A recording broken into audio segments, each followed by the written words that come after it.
Right, so back again. So we're just doing the shoulder and the armhole.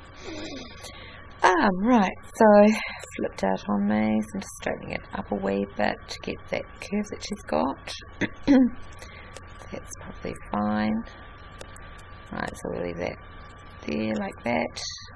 And I'm just going to straighten up this line. The easiest way to straighten it up. It's easy. Basically, I want both of these points to highlight. Do a shift and get it. That's better. And this tool here will just give me a straight line.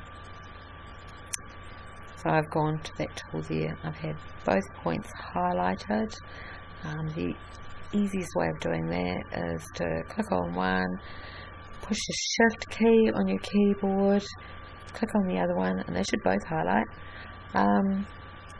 Over here I was trying to do it the easy way, which is to click in the middle of the line, but it wasn't working, so come back to that.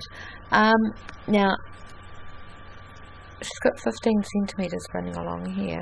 I've got 10, so 15. Whoops. Stay. Go back up. Yep.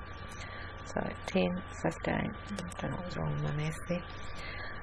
That point's a wee bit ugly. Yeah. I'll just change it to more of a corner point. Don't like that line. Should I get ugly lines? Just move it back. Here I'm fiddling again. I'll leave it at that. I'll tidy it up later. Can't leave it alone. That's better.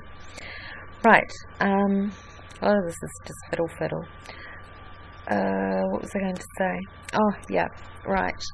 This at 15 centimetres, if you get a tape measure yourself, you'll see that that's quite a narrow sleeve opening. Given that in the picture, it appears that it comes down to. It's not empire line in any way, it's coming down to the waist with a long sort of keyhole tunic style opening, and these sleeves are actually quite wide, so the length of the fabric from the shoulder to the casement where they're caught the excess fabric up. So I actually think that's supposed to be 25. To me, it makes more sense for it to be 25 than 15. So, if we have it 15, it'll be tighter around the, what's that part of the body? The elbows. I was trying to think what that is. The elbow than it is actually in the picture. And I mean, that's a style choice and you might like it, but I'm moving it down to 25. 5, 10, 15, 20, 25. Not quite.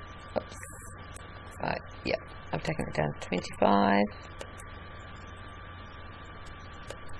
Might help if I made those green. I'm confusing myself.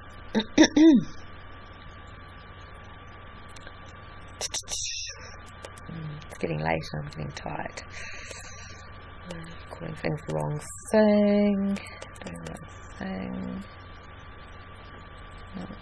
What am I just doing? Oh, yeah. It's fine. So I've drawn a complete different line there. I probably don't need that one, but I'll come back to it. The other thing is that normally in this style of dress, normally it's more simple. You don't normally have the shoulder coming off. Normally you just cut it along here.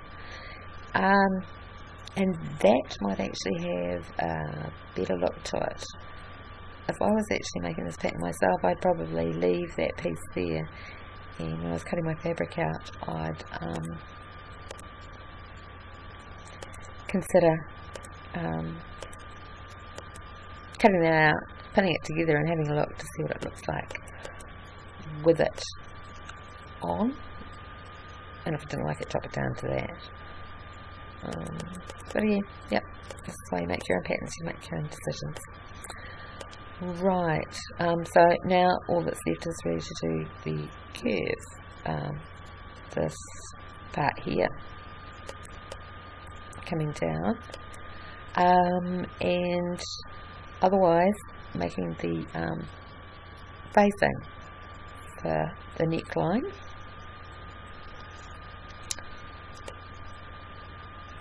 And placing the casement line for the elastic or the fabric ties or whatever you're going to use to gather this up. One thing about the length, this on me would end up just before the top of my legs, which is not really my favourite place for it to end up, so I would make this longer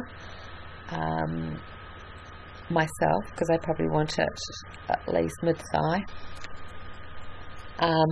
The other thing is, I mean, you can make this could be like a shirt length tunic ending at your waist. It could be one that ends at your bottom, at top of your thighs, down your thighs, or it could be like a full length maxi. It's just the further it gets down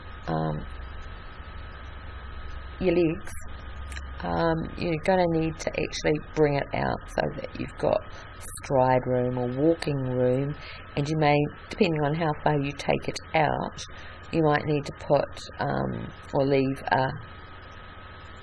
side openings so that you can actually walk. At 35 centimetres, that's 70, that's 140 around. That's a pretty tight dress to walk in. Well, in my world it is, let's put it that way. Right, so in case we're going to draw the line. Oh, I want to point with my hand, you're not going to get it. The line to close the dress up, and it's straight, but don't worry about that. I'll just quickly paint it green and increase the size, doing that nice and evenly. Right, now we're going to manipulate this to get it in the shape, and wow, doesn't that look easy? It kind of is and it isn't.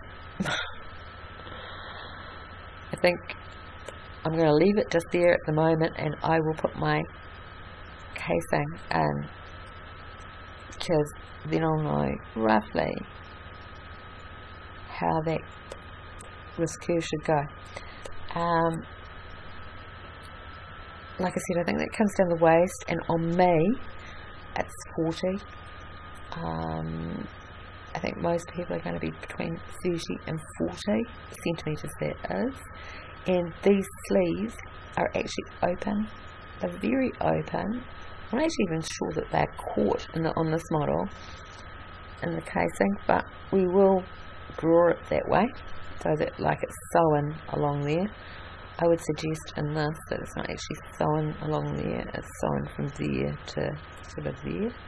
But whatever, you can make your own decisions about that. Right, I'm thinking this line should be at 40. Educated guess. When you're making this pattern up for yourself, or somebody else, you might want to measure them.